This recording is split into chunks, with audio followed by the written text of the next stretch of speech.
শুক্রবার জুমার দিন দুপুর 12টা থেকে 2টার মধ্যে এই ছোট্ট দোয়াটি কেউ যদি 11 বার পাঠ করে, এরপরে সে আল্লাহর কাছে যা চাইবে আল্লাহ পাক তাকে তাই দান করবে। আপনি জানলে অবাক হয়ে যাবেন।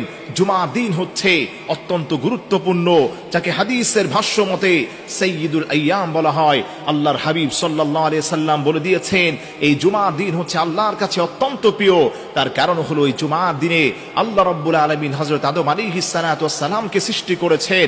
আদম আলাইহিস সালাতু ওয়াস সালামকে শুধু সৃষ্টি করে নাই, জান্নাত জাহান্নাম, একটি বর্ণনায় পাওয়া যায় গোটা কায়নাতকে আল্লাহ রাব্বুল আলামিন এই জুমার দিনে সৃষ্টি করেছেন। আল্লাহু আকবার পড়েন।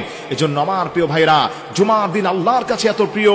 আল্লাহর হাবিব বলেন, এই জুমার দিনে কেউ যদি বেশি বেশি আল্লাহর কাছে দোয়া করতে পারে, আল্লাহ ওই গোলামের দোয়াগুলোকে কবুল করেন। এবং স্পেশালি যদি কিছু দোয়া পড়ে, কিছু নাম নিয়ে দোয়া করে, আল্লাহ তৎক্ষণাৎ ওই দোয়াকে কবুল করে নেন। মনে রাখবেন, শুক্রবার জুমার দিন দুপুর 12টা থেকে 2টার মধ্যে আপনি যদি এই দোয়াটাকে 11 বার পড়বেন, আপনি পড়বেন, ইয়া রাহিমাল মাসাকিন, ইয়া রাহিমাল মাসাকিন, ইয়া রাহিমাল মাসাকিন। অত্যন্ত সহজ একটি দোয়া, সুন্দর একটি দোয়া, বেসিক একটি দোয়া। বাচ্চারাও এটা সুন্দরভাবে পড়তে পারে, আপনিও পড়তে পারবেন। আপনি 11 বার যদি আল্লাহর উপর ভরসা করে এটা পাঠ করতে পারেন, এরপরে আপনি আল্লাহর কাছে যা চাইবেন আল্লাহ পাক আপনাকে তাই দান করবেন। এই দোয়াটা পড়ার আগে অবশ্যই অবশ্যই আপনি নবী পাক সাল্লাল্লাহু আলাইহি ওয়াসাল্লামের উপর 3 বার যে কোনো দুরূদ শরীফ পড়িবেন।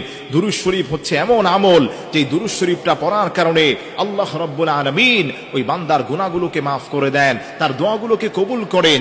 দোয়া যদি আপনি কবুল করাতে চান, তাহলে অবশ্যই অবশ্যই আপনাকে নবী সাল্লাল্লাহু আলাইহি ওয়াসাল্লামের উপর দুরূদ পড়তে হবে। যে যত বেশি নবীজির উপর দুরূদ পড়বে, আল্লাহ পাক তাকে তার দোয়া তত বেশি কবুল করে নেবেন। সুবহানাল্লাহ পড়েন। একটি হাদিসের মধ্যে পাওয়া যায়, আল্লাহর যেই গোলামটা আল্লাহর হাবিবের উপর দুরূদ শরীফ পড়ার পরে আল্লাহর কাছে হাত উঠিয়ে যা চাইবে আল্লাহ পাক তাকে তাই দান করবেন। কেউ যদি দোয়া করার পূর্বে আল্লাহর হাবিবের উপর দুরূদ শরীফ না পড়ে, ওই দোয়াটা মুআল্লাকুন ফিস সামা, আসমান এবং জমিনের মধ্যবর্তী স্থান, এটা ভাসমান থাকে, ওই দোয়াকে কবুল করা হয় না।